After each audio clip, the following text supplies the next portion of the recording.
lately, the last couple of months, they've been just going crazy nonstop.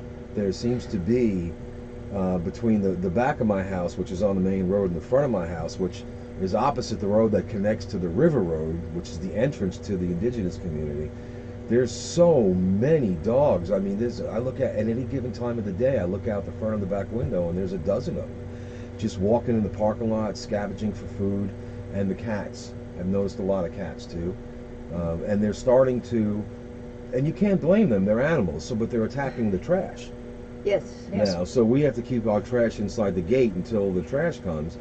But I feel really bad for them because I know what they're doing. They're just trying to eat. That's right. And trying to survive. They're trying to survive. And yeah, I know people think they're annoying and all that, but they're creatures. This is Boquete 15 years ago. Yeah. When we started. I've been here almost 18 years. And I mean, there were dogs everywhere. Everybody said we didn't have a cat problem, but are mousers. So, they would come out at night. You wouldn't see them during the day. Now you see cats during the day because we've sterilized a lot of cats, so they're not having to compete for all that food.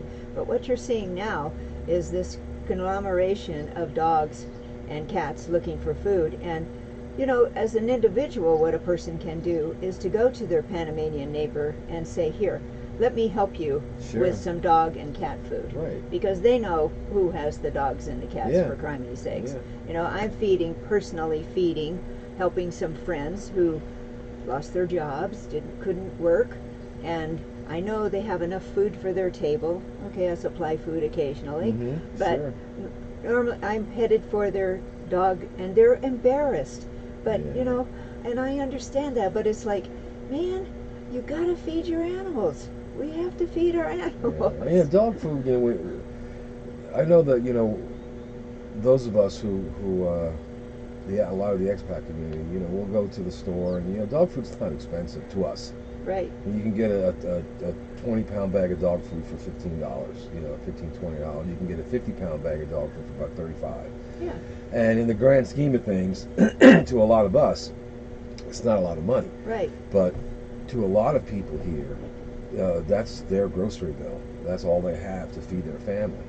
So it would behoove us to, while we're at the store, to pick up. You don't even have to pick up a big bag. I mean, if you had 100 people pick up a 4-pound bag of dog food for $7. Well, you also don't have to go to PriceSmart. You could go to Muscota, or you can go to La Granja. Yeah. And also, if you don't want to buy a huge bag, Muscota sells smaller portions that you can easily, pick up and buy. So you don't have to make the trip to PriceSmart. You can do it here. Yes. And the prices at Muscota's and PriceSmart are not that much different. No, they're not. They're not. And every little bit helps. I know every little bit helps. And it's not just bringing it to you guys or bringing it over to dog camp. And I talk to them regularly, and they're slammed. Yes, they're slammed. They're at above capacity, and people are abandoning animals at their gate, and just dropping a dog and driving away. I mean, it's awful. And I have to give a shout out, by the way, to La Grande. Yeah, of course, and especially to Lucy, because I brought I have 3 dogs. One of them is a regular rescue, and it was tied up out in the yard for 2 years on a 3-foot chain. But the one that I just got, some expats had to leave the country for health reasons. And she's a tiny little Pomeranian diva. And my other one's a little Pomeranian Chihuahua. They're just divas. Yeah. And I brought them over there, and Lucy did such an unbelievable, they do such a great job. And they both got haircuts, they got baths, they got their nails done, their ears done. Do they do people? I know, right? And they're very reasonable. And they're wonderful people over there. And I just wanted to give them a shout out. It's totally unsolicited, but they're very very good people. Yeah, it's really great that they come in, and certainly in Alto Boquete, where you don't even have to go to downtown Boquete. Yeah. And so it's very convenient to pick up food and medicine. Yeah. And they're very pleasant people. And they're knowledgeable. They are. And I live in Bajo, and I'll come to Alto to go. Yeah, but you just barely barely live in Bajo. That's right. Yeah, I live in Bajo. Well, kind of on the edge. And they also have a vet. They have 2 vets that they can work with. They can work with, yeah. So look them up on Facebook. They're not hard to find. Now, I wanted to ask you about the feeding stations, because we talked about this a couple of times, last couple of times you were on, and I'm still completely fascinated by that, because where I lived before I came here for many years, no, that was unheard of. No one ever did that. You know, if you had a stray, the most common thing the people in the towns I lived in was to just shoot it. You know, there was no let's try to help them, right? And I don't have to tell you what part of the country I lived in. But when I found out about these feeding stations, I thought to myself, this is wow, what a wonderful thing to do. What a selfless gesture, you know, to put out an area on your property and supply it for strays. But now I'm guessing, because of having so much more need, because of what we talked about, the people abandoning their animals, how are the feeding stations doing, and what kind of help do they need? Is it pretty much the same? It's essentially the same. So Kirsten and Ray are typically our cat people, and so and let me tell you, they deliver 20 bags of cat food a month to their feeding stations around Boquete. So applause for Kirsten and Ray, and they can always use cat food and money, of course. In the meantime, they're very connected with Martha Miranda, who lives in Bajo. And Martha's been one of our volunteers for a long time, since we began the clinic. She has her hand on Bajo Boquete. She knows what strange dogs are walking around, who the owners are, where they're going, and so forth. And just around from El Oasis is a wonderful Panamanian husband and wife team, Virgilio and Carmen, and they have like 12 dogs that they're fostering. And so we channel, along with Naren Cutton and other people, to feed dog food to and take care of these animals. And if you have one animal, eventually you have two, and you have three. They seem to multiply, don't they? So that's what happens with our feeding stations too. And Uba, who is our favorite cat lady up in Alto Lino, she's been there forever. She was a domestic worker. When we got here, we started this 15 years ago, and she had like 18 cats. Now this is a domestic worker. Sure. And how much money is she making a day? 20 bucks, maybe 15 years ago. Yeah. And she is feeding those cats. Wow. So since that, now she's in the 40 cat range. And just recently, some indigenous neighbors went back to the comarca and left their 4 dogs. And so now, of course, her big heart and her daughter's heart, her daughter is Rita, and so Rita. So what I'm saying is, there are many Panamanians who have hearts that are gigantic. Yes. I mean, they really are big, and they care so much about the animals. And about Basti is another, and she's in Bajo Boquete. Yeah. And she has both dogs and cats. And these are people, and Rosemary is up in Jaramillo, close to where Carol lives, and she takes care of 3 indigenous families with 12 dogs, 2 of whom are pregnant. So that's what, I mean, I'm just telling you, there are people everywhere who are trying to help, but they're totally overwhelmed. They need our help, and that's why we, as I said, channeled our funding not to the sterilization clinics, but to food. And now we're distributing food as much as we possibly can with the donations that are coming in. And if you do $100, then you get a ticket, and that drawing is on July 4th at the Rock, and there are 3 wonderful prizes. Plus cash. Plus cash. Plus cash. Or cash. Yeah, or cash. And then, if you don't have that much, you can go to our website and click up in the on the upper corner and go to PayPal, or throw money at me if you see me on the street. Hey, I'll take it. Yeah, and so will Carol. You can deposit in our bank also. Yeah, everything is on the website. Before we part today, I'll get that information from you, and I'll put it on my show promo, which I do after every show. But for those who are listening now, what is the website? www.AAD as in David, A, B as in boy, .org. ADAB.org. ADAB.org. Yeah. Okay. And will you be willing to share the bank account number? Yes, I can email Yeah, you. email that to me. Yeah, it's actually on the global. website. It's on the Okay. website. And we're also a 501c3 in the United States, so it's a tax deduction Tax for you. deductible, yeah. Yeah. You know, And we've had really good donors. I mean, one of my clients donated $1,000, and he came here as a visiting in one of my rentals, and I took him to see Animales, and he just started counting out money. It was like, wow, cool. We need more of those. Yeah, and I know there's more of you out there that can do that. Yeah. I know some of you can just peel off hundreds and not even feel it. So Aren't we a tax deduction in Panama also? Yes, we are a nonprofit in Panama nonprofit as also in well. Panama. So this fundraiser you have coming up, obviously, there's not going to be the fundraisers that we're used to. Right. Over at whichever facility with everyone packed in. So this is a digital fundraiser. Well, we don't know because it's July 4th, and so we'll either be Zooming or we'll be Facebooking or something, but we're going to be drawing those tickets at the Rock out on the patio probably. And they'll be supplying some wonderful appetizers for us. So the first prize... And it's 4th of July. We have to celebrate. That's right. That's right. And so the first prize is a round trip for two to Boquete, and many things to do, like you're staying in an Airbnb owned by the Rock, and the Riverside Inn. Yeah, the Riverside Inn. That right there is worth it. I know. That's a glorious. Beautiful place. Yeah. And you have some free dinners and some dinner trips. At the Rock. Yeah. Dinner at Boulder 54. Yes. Lunch at Big Daddy's.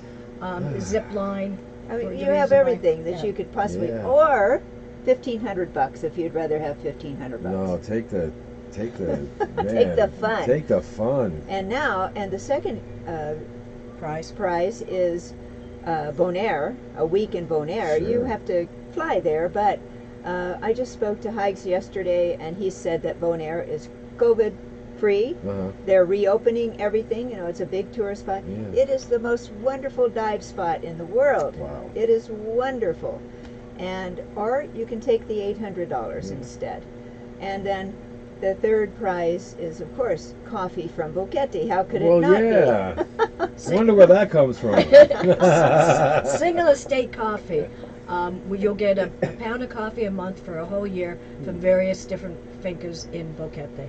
Well, so I know what my favorite is.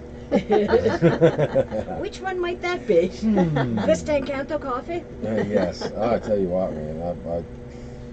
I have a giant Tupperware, right? Because you never put coffee in a freezer. No. Humidity gets to it. When it gets down to about a third, a little less than a third, no, I got about a week.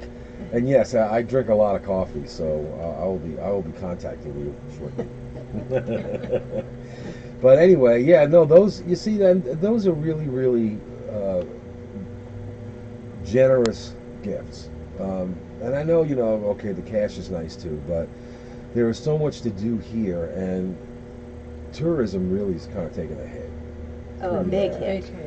So it would really help out if you won one of these things to actually go and do, because taking the cash is good. I mean, I wouldn't fault anyone for taking the cash, but if you're not, and you go to the tree trek, and you go to, well, now not only are you enjoying a gift, but you are also providing income for the people that work at those places. And it's a great way to bring your family and friends here. Yeah. Get it, and if you live here and you don't want to spend it, just re-gift it. There you go. You can do that too. Absolutely. You can bring those kids down. Yeah. All of them. Our grandkids, as it were. Yeah, I know. I miss my family. We were supposed to be in the States this week. My daughter, one of my daughters, graduated college, going from a master's program into a doctorate program, and we were all excited, to go there and watch her walk down with her cap and gown and all that. And of course, it was done virtually now, but I was also really wanting to see my grandbabies. I haven't seen them since Christmas. We try to get back twice a year, and it's going to be probably a year between by the time we get back, if we can get back for the holidays. So exactly. Hopefully they'll open all this up. But I will tell you this though, this pandemic has hurt so many people, and the poor people are hit so hard. Very hard. That it's easy for those of us who have an income coming in, or those of us who have, money, to say, well, if you can't afford to feed your dog, you have no business being. And I have heard so many people say that. It is so not the truth. No, it's not. For the sad. family. Yeah. For the family. You can't just say, No. no, I'm not going to feed my child. But Children. they're letting them loose because they think they have a chance in the garbage cans. A better chance in the garbage cans. In the garbage yeah. cans and, than they do at their house because. And they probably do. And they probably do because the people have, they're back to rice and beans or whatever they have, and so it is very sad. So, please help your neighbors. If you see any, like yesterday, I was over in the Oriana area, and there's a little indigenous encampment just beyond Oriana. So all of these dogs are coming up through Oriana. Yeah.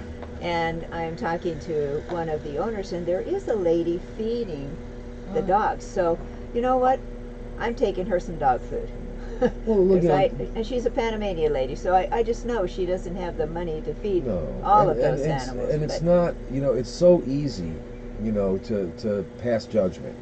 When you have an income coming in, a lot of us here have either rental properties, we have Social Security, we have an income that doesn't depend on the Panamanian economy. Mm-hmm. And it's very easy to fall into that cycle of judgment, and every time, I'm not a violent guy, but every time I hear someone say these people, I want to, those are our neighbors. Those are our neighbors. And we're the visitors. It's such a hard decision to have to, to get to that point in your economic survival, to make the decision that you would have to let essentially a member of your family out so they can fend for themselves is a very difficult decision to make, and a lot of the people who are in that position, that's not a decision that they make lightly. And to pass judgment, to pass judgment on them, or to do, to make ugly comments, it doesn't help anybody, but it's not helping them, it's not helping their family. They would love to have their animals back home with them. Well, instead of making nasty comments and everything, just go buy a bag of food. Buy a bag of food. Yeah. Buy a bag of food. Yeah. Give it to your neighbor. Yeah. Or divide it up into three and give it to three neighbors for crying sakes. I mean, if we figure out, when you go to the grocery store and we do our shopping, the things that we pick out, you look in your shopping cart and there's junk food, Cheetos and Pop-Tarts and pretzels and chocolate and. Okay, I bought Fritos yesterday. Oh well, no. But that really isn't a necessity, And I know I admit, my name is Al. I am an Oreo-holic. I will go buy a whole bag of Oreos and they'll be gone in 2 days, and ice cream and all that. But when you add all that up over a month, maybe you're spending a couple of $100 on junk, on comfort food, and you could take 15% of that and buy a 15-20 pound bag of dog food. Or you go in the grocery store for one thing and come out with 7. Oh gosh, yeah. I did that in the States with Walmart. Yeah. Day and I used to call it the $100 store. Yeah. Because you go in, even if you go in for a $5 item, you walk out and you spend $100. Yeah. Whether you like it or At not. least. It's like, but stuff's like barnacles. Just attaches itself to you, almost throws itself into your shopping cart. But yeah, it's not really a hardship for so many of us to buy a bag of dog food, to buy. What are some of the other things? I mean, I know food is important. Well, someone gave us a bunch of topical flea medicine, tick and flea medicine, and well, you see these little guys. This is the tick time of the year, and you see these little guys, and they're scratching like that, and biting, so But honestly, our Panamanian neighbors, they just think that's normal. They don't understand that there is something that can be done. But I explain to people the topical solution, or even if they're taking ivermectina orally, that helps for internal parasites as well as external.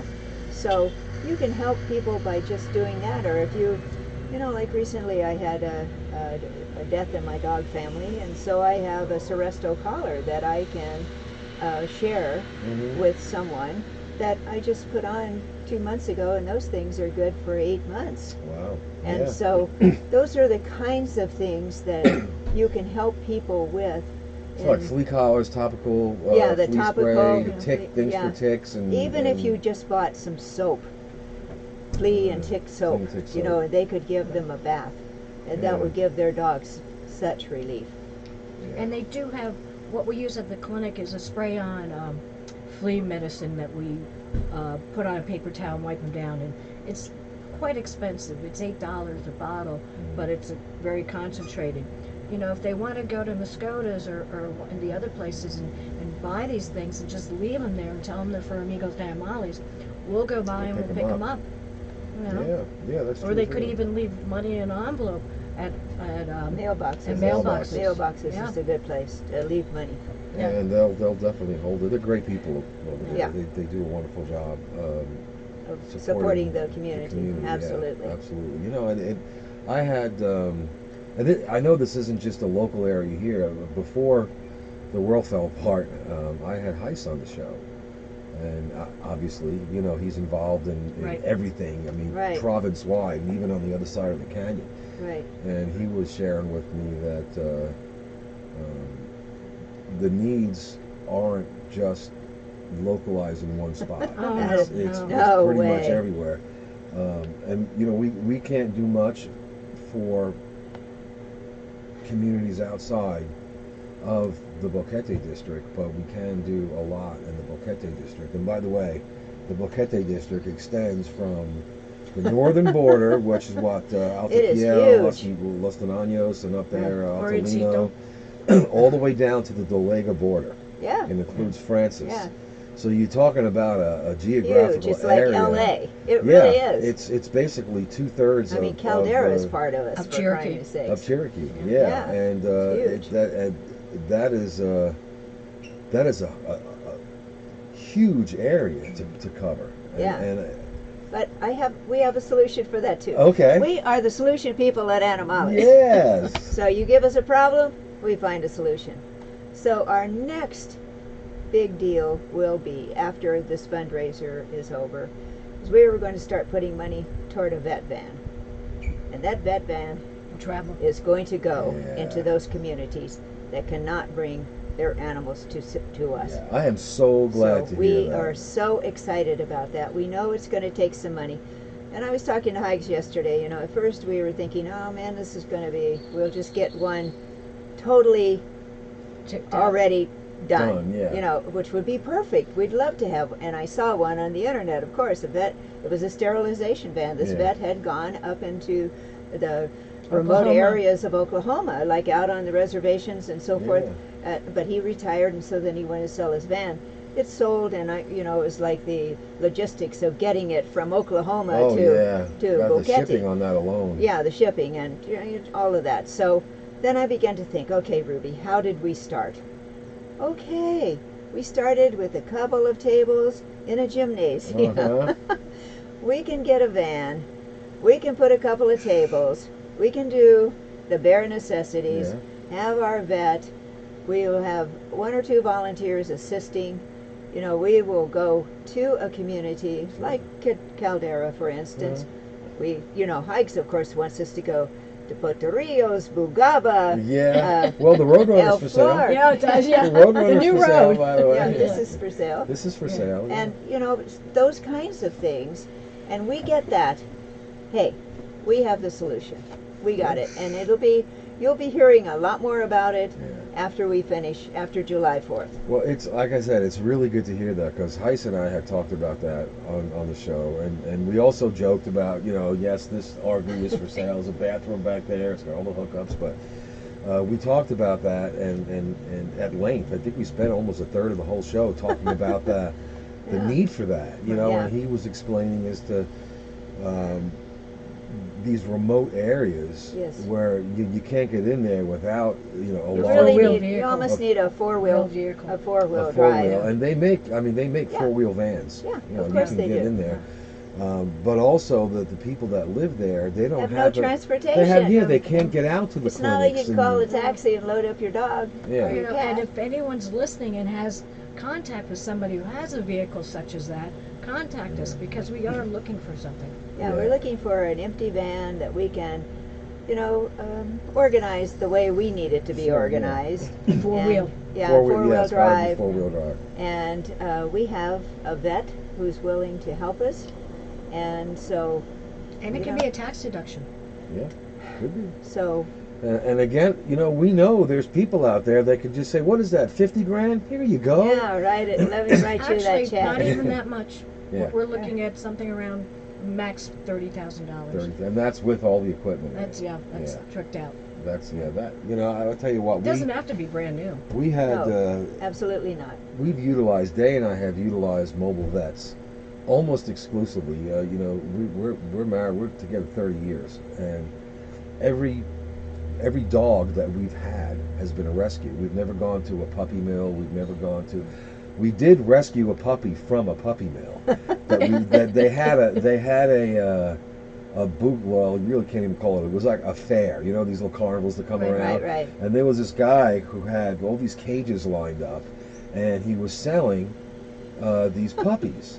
And they were in horrible condition, and I did not get in the car that morning with the intention of getting in, because at that point we had a lot of dogs. And I went there with my daughter and my wife, and we saw this little black puppy.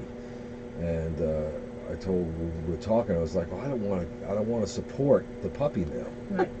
But then there's the puppy. I want to support the puppy. I want to support the puppy. So I gave the guy $100, and that's the only time we ever really did that. But that we didn't go out looking, to a pet store. Right.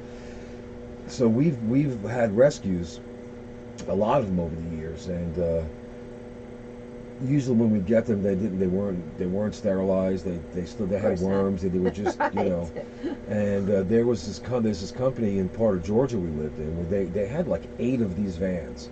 It was a major veterinary operation. They had 8 of these fully functional vans, and they were put on Facebook what shopping centers they were going to be at. Exactly. Usually a Walmart or a Kmart or something like that. And it was so convenient. You drive up in the morning, you drop your pet off, they give you a ticket, and then you come back later in the day. Are they still in business? Yeah. Do they want to retire any of their vans? Well, they're in the Atlanta area, and it's called West Mobile Vet, and they've got a really nice facility. We've had 2 of our pets sterilized actually at their facility because we were arranging to come here. But yeah, they're wonderful. Anyone who does this is providing such an unbelievably needed service, because not everyone can get to the vet. Not everyone can afford to go to the vet, because when you bring an animal to a location, well, you're also having to pay not just for the visit but for the upkeep and all of that. So it's generally more expensive. And transportation. Well, one of the things when we do our clinics, we have collectors. Yes. And the collectors go out to the area and collect numbers of dogs. And Carmen cats. Sita. And cats. Carmen Sita will bring 20 to 40 animals. Yeah. She brings them in, goes back for another trip. Yep. And Diomedes. And Diomedes brings And El Flor. And He's El been Flor's working with us for 9 years. He has no car. no I transportation. send my truck and a driver, and we load up El Flor and bring it in. El Flor is in Dolega. Yeah. And bring them in. And we've been doing that for years and years. Yeah. I really hope that you could, and I'm really going to promote that as much as I can, because I know from personal experience, being able to, load my dog in the car, or, and drop it off and say, okay, and I don't know how you'd work it. I know that the way this other place did it is you drop them off, they give you a ticket. Kind of like, so they know who you are. Yeah, right. And then you'd say, okay, we'll be done at 1. And, during your lunch break, you go back and you get your dog, and it's all done. And we've had them do surgeries. We've had them do a number of different procedures, just out of the van. And while we were there, obviously, you strike up a conversation with other people, that are there. And you always kind of hear the same thing, This parking lot is 6 blocks from my house. I can walk with my dog here, but the nearest vet's office is 7 miles away. Exactly. I don't have a car.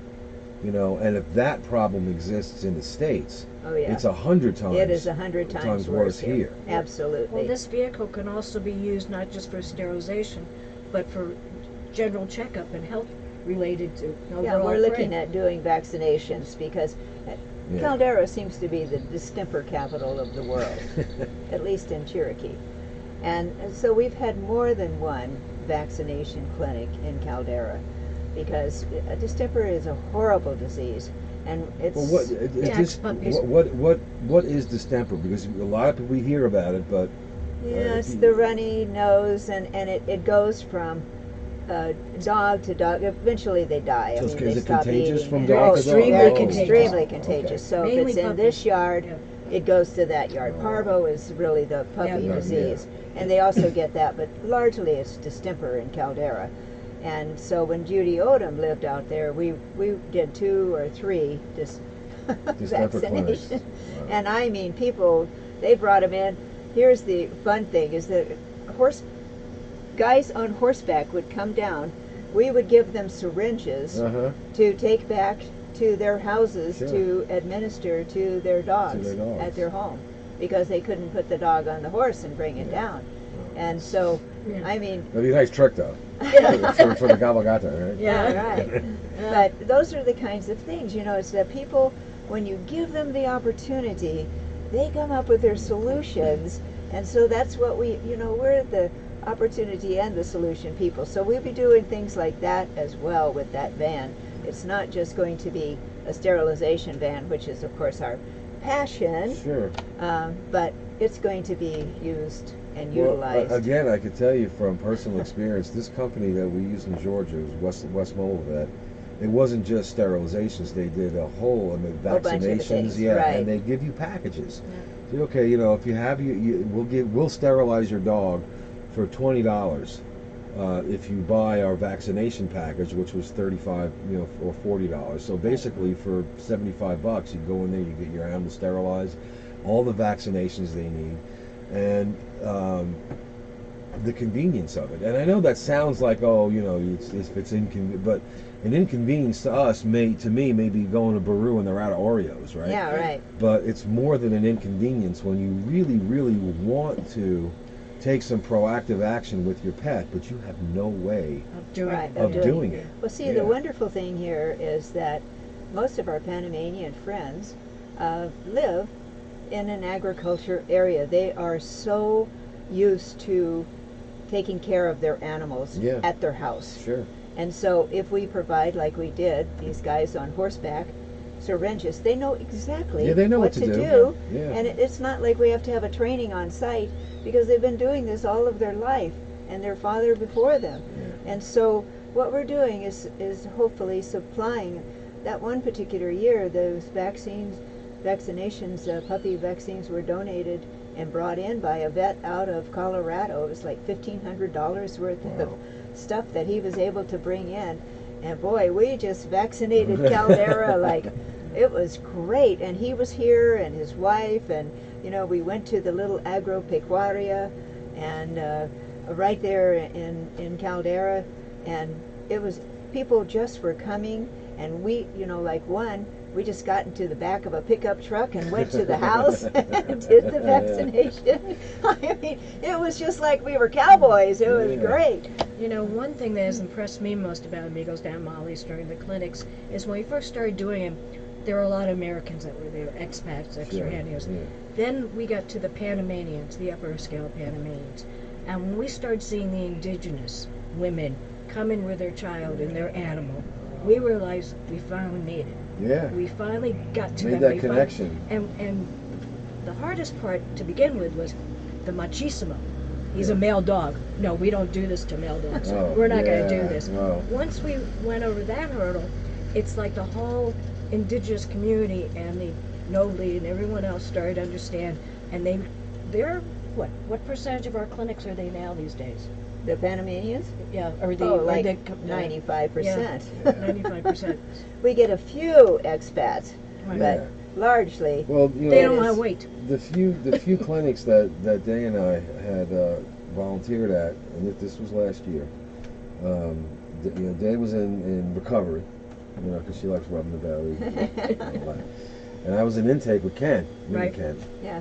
Obviously, you Yeah, remember yeah, Ken. of course we know Ken. We And, injected Ken too, by mistake. Dr. Shelley did. I think I was there for that one. I think I was there for He that He one. went down like a light. Like Oh a my gosh, little that- hallucination from the ketamine. Poor All guy. right. But I do remember seeing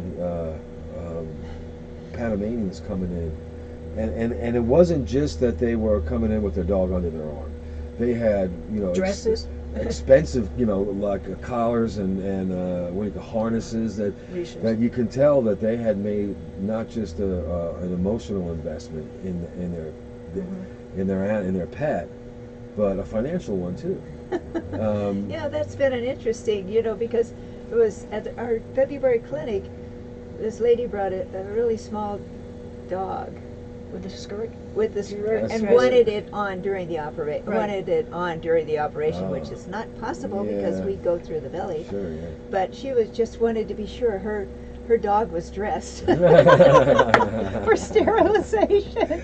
Oh wow, that's too funny. So they bonded with their animals. It's not just Yeah. it's just not a play toy for When the you children see anymore. you see Yeah. these people out there, and so what is really great too is to see people helping your neighbors. You know, you can pay for that sterilization. Sure. It's $15 Yeah. and $8 for a cat.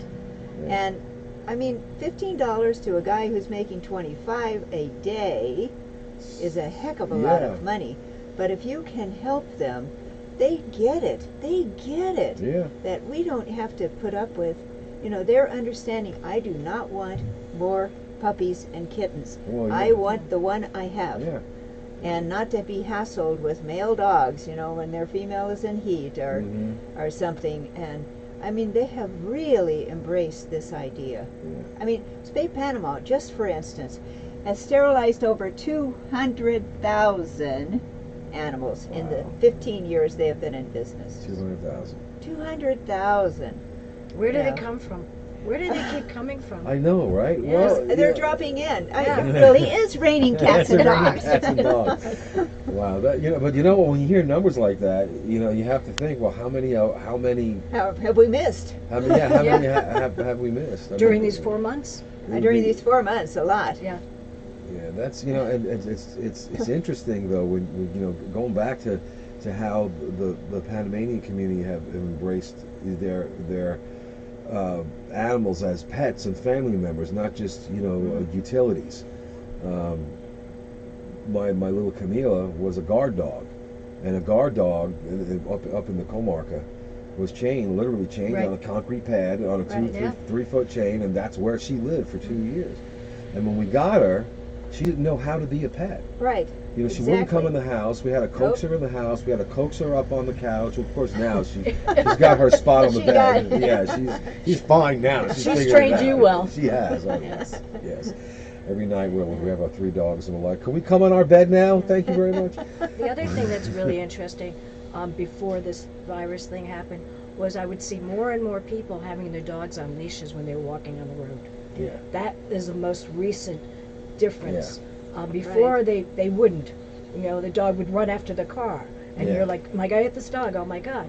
But now, as they come down, because I live in Alta Jaime, as they come down, I'm seeing them on leashes, I'm like, yeah, they're getting it, you know? And we've noticed yeah. that, you know, we have a fenced yard and we have tiny dogs. So for the most part, you know, they stay within the yard. But we like to, well, when I say we, I mean they. Boy, I say that a lot. She goes for walks. She likes going for walks. And when we were living up here in this neighborhood here, it was great. We'd get our little harness on, we'd take them up and down the road. But downtown where we live, there's a lot of loose dogs, a lot of Yeah, strays, loose dogs. and they're They're coming where the food is. well, they're also coming with aggression. Yeah. And now, you know, when Day's out for a walk, she carries with her a stun gun. Has never used it on an animal because they hate that Just sound. that sound, yeah. Oh, they hate that sound. But and it's always worked. But in these last month and a half, she's run into larger dogs that don't Respond? respond. And at that point, you bend down, you pick up a rock. She would never. Right. She would never. you have Just to to just show 'em, act yeah. like, just to show them, and that seems to work. But because they're used to that Yeah. response. but that's a problem that maybe a lot of people don't consider. There is the need not only to sterilize these animals and feed them and make sure they're not abused. What do you do? What's the solution for the aggressive? Because they charge. Right. I mean, my little dogs are a snack to some of these dogs. So But why are they coming downtown? Yeah, that's They're hungry. It's where the food is, and they're going to. And we saw that before, and then once they started getting food, getting back, where people are working and they can feed their animals and they're able to eat at the house. They're not coming downtown anymore. Yeah. You're rarely seeing them, and of course our sterilization clinics Right. have kept them at bay, Yeah. if you will. One And other thing I that's- want to mention yeah. is we've been doing education program. Oh. In the Sherry schools. Schmidt has been doing a fabulous job. Well, We have she's some other wonderful, people. isn't she? Yeah. I love that woman. She doesn't say no. I know. But she started putting together an education program. Yeah. And when the children were in school, we were doing this program, and it was working out really well Yeah. because, if you educate the child, then the Sure. child educates the father, Yeah, grandfather, well, etc. Day has hooked up with her, and she's gone on many of those. Great. And I remember we're sitting watching TV, and there's Day sitting next to me, making dog toys, making cat toys. I'm like, "What are you doing?" She says, "Well, we're going up to here." And at one point, I think she sat there and made about 60 these little cat toys, cat and dog toys. And she would go with Sherry up there and explain that exact same thing. Mm-hmm. If you teach the children Right. that these are family members, then they will in turn teach their parents or their older siblings, and then eventually it will become systemic, Right. like it is in the States. Yes, she's wonderful, man. What Yeah, they do there is absolutely education fantastic. Is a key to it. is Love really it. a key. Yeah. And it's interesting too. I remember we were over in Volcan, and just Javier and Magali and I were invited by Dottie Atwater, who runs the sterilization clinic in Volcan, Yeah. to come to this gymnasium to speak, and they had this whole class of kids come in, and of course Javier and Magali are bilingual. Me, I was just the Yeah. tag-along. But it was so great as they were talking about taking care of animals, and Yeah. do you have any pit bulls, and they were starting to talk about what kind of dogs the Sure. animals had, and the kids are so wonderful because they're open. They're going, "Oh no, my dad puts a cadena around my dog, the chain." The little chain, yeah. And Oh, so, but they're just so innocent, because Yeah. they're looking at that thinking, well, that's how you treat your dogs. Yeah. But we're here to tell you there are different ways to treat your dogs. Well, Other than that. those kids at the school, Right. the ones that what I found really heartwarming is the ones that don't have a pet, don't have a dog or a cat. They were taking the dog and cat toys because they know someone in the neighborhood. Okay. Right. Well, that's cool. Yeah. Yeah. I don't have one, but my neighbor does. Or the girl down the street's got a little puppy, and she doesn't go to school or whatever. So it's working. Yeah. It's that's getting around there, and education absolutely is. If you don't know, there's no shame in not knowing. Right. But right. once you are told, Right. you have, I think Have for like me, an you obligation. have an obligation to do something. Unless there are people who they're not animal people, but you don't Right. have to be an animal person. Right. You know an animal person, and if you know an animal person is having a hard time, their animal's having a harder time, Exactly. and which Which circles is more back. stress on them. Yeah, which Yeah. circles back to the buy a bag of dog food, Right, buy exactly. a flea shampoo or something. Yep. And every grocery store here has a section that has. Yeah, and pet it doesn't stuff. matter whether you speak Spanish or not. Yeah. I know a lot of people are hesitant. For criminy's sakes, go meet your neighbors Yeah, and see how their animals are, and see if there's something that you can help them with. Yeah. And certainly with the sterilization, with the food, and just show them support, and not that you have more money than they, but we're all in this together, yeah. and we're sharing and helping our Yeah. animals be healthy and be fed. And I taken know there's, care of. pride has a lot to do with it, and I totally understand that, Mm. but you don't have to be a jerk about it. Right. You know, you can be genuine and just tell someone, look, I want to help. Exactly. Or just leave the food. That's Or just anything. leave the Just Yeah. leave the food. Just leave it there. Well, Be a Santa Claus. We even gave some food to Mayor Joswar Alcalde at the very first, out of our first bunch of food.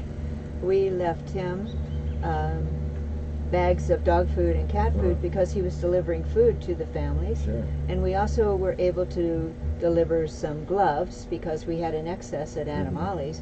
And then Some mask also. our final donation has been the N95 masks to Policlinica. Policlinica, yeah. Policlinica, which Yeah. was really cool. I was just going through some old boxes and I see masks and I'm going, What? wow, they're N95s. Okay, we're sending them off to the Yeah. human Yeah, no, that people because they really need them to protect Sure. themselves and the people who are coming. So well, you know, it's kind of a circle of life thing. Mhm. You know, you help somebody with something that they don't really feel that they have the ability to do or they can't do, like helping them feed their animals, you know, so they don't have to turn them loose. right, That takes some of the pressure and the stress off of them on that, exactly. which helps something else they might be going through. You know, we all want to return to whatever the normal is going to be, and everybody wants to get back to work. I know that the Panamanian people that I know are anxious to get back to work. Yes, They they are. want to, you know, go Yes. to return to being able to support their family. Exactly. But it's important that they know that we're a community here. Right. You know, Correct. we're not. We're not you know, them, Yeah. You know, and they're not them. no, and We're not, we. We're we, and it's not a judgment. It's not any kind of anything negative. You know, a lot of us just want to help, and if we have the ability to help, if we have extra cash, if we can buy dog food, if we can help with whenever sterilizations come back, with vaccines, the fundraisers, a van. Anyone out there's got an extra 30 grand laying around with nothing to do with it? Animales wants a van, so you know you could really Get that tax credit. Get that tax credit. That's a nice tax credit there, but yeah, it's just it. I know it's very easy in these times to kind of be myopic. I mean, we all Right. have our Right. issues that we're dealing with. Of course. But Staying separate. yeah, You know, we're almost forced with our masks Yeah. and our distancing. but the And our expat, hours. but the expat community though has historically here been very generous. Very They are. generous. And, Extremely generous. Applause for Yes, Boquete. and All the charities and everything is amazing. yeah. I mean, I've had you guys. I've had obviously I've had Heist. I've had the other. Vecinos, Yeah. I've had hospice. Dog hospice. I've had the what's his name over there in town there. ACCB, Joe and Linda Hart. Oh, yeah. And every time I have, and I try to focus on groups like Animales and that, because the purpose of this show here is to put a pointing finger to all the people out here who are part of this community and are doing wonderful things to help the community. And that generosity of the expat community here is just, it's heartwarming. It really It is. is. Yeah. You know, It's so very, very heartwarming. and I know that there's people out there that are behind the scenes. Not everybody, you know, wants that. Right, the acknowledgement. The acknowledgement, You know, and- they like and being anonymous. They like being anonymous, and That's fine with us. Yeah, Yeah. yeah. You know, we need a lot of people behind the scenes also. You know, if somebody's out there who can do other things than come to the clinic and don't like the blood and gore, you know, we're always looking for creative people to come up with ideas for how to fundraise or marketing or Facebook or something of that sort. Yeah. So if anyone's interested in helping with Amigos de Animales, besides the clinics, reach out to us because we don't say no to anything. Throw us an idea and we'll see what we can Yeah. work with. And I'll put. I'm going to put all that. You're going to email me the whatever Bag information. information. I'll get the website up there, and just to make sure everybody knows how to get hold of you guys, so no one can say, "Well, I didn't know." Yeah. Well, And actually, if they're in town and they have to be running around, they can go to mailboxes and make a donation. And also, mailboxes has some of the fundraiser tickets. So does Mike's and the the Rock. Rock's got to have. Yeah. Yeah. So you know, Very cool. Well, we're pretty much about out of time here. I really want to thank Ruby and Carol for coming. It's always so much fun to have you guys on the show. And you've been listening to Boquete Now Talk Radio, 103.3 FM on Radiochiriqui. My guest today from Amigos de Animales. And look for my post on Facebooks, etc., with all the information on there. We are sponsored again by Big Daddy's Grill, Boulder 54, and Tap Out Sport Zone. Thank you very much for your time and attention and for your generosity. Don't forget, 30 grand goes a long way. Paso buen dia, mi amigos, mi amigas, and I will talk to you and see you in town next week. Thank you, ladies, very much. And we're done. Okay, cool. I gotta wrap this thing back again. Thank you, Bolivar. Thank you. All right. Well, let's see what happens. Yeah. Ching, ching, ching, ching, ching, ching, ching. Can you imagine? You know, you just never know. I know. You never know. do. Someone could. Well, here's another interesting. What happened? We get this PayPal donation, and we're thinking, anybody know this person? It's like $1,700, and it actually was a realtor in Southern California Oh my gosh. who his realty office donates to your favorite charity. And this lady, Valerie Treese, is going to relocate to Boquete. She's not even here yet. And she's already. But she sold her house, and she wanted him to make a donation to us, which he did. As part of the commission. As part of the commission. his yes, 10% of his commission came to Animales. So, you know, people are creative. Like I said, you never know. There's people See you. Bye. Goodbye. Thank you. You're welcome. To us is but to them, someone's saying they've got millions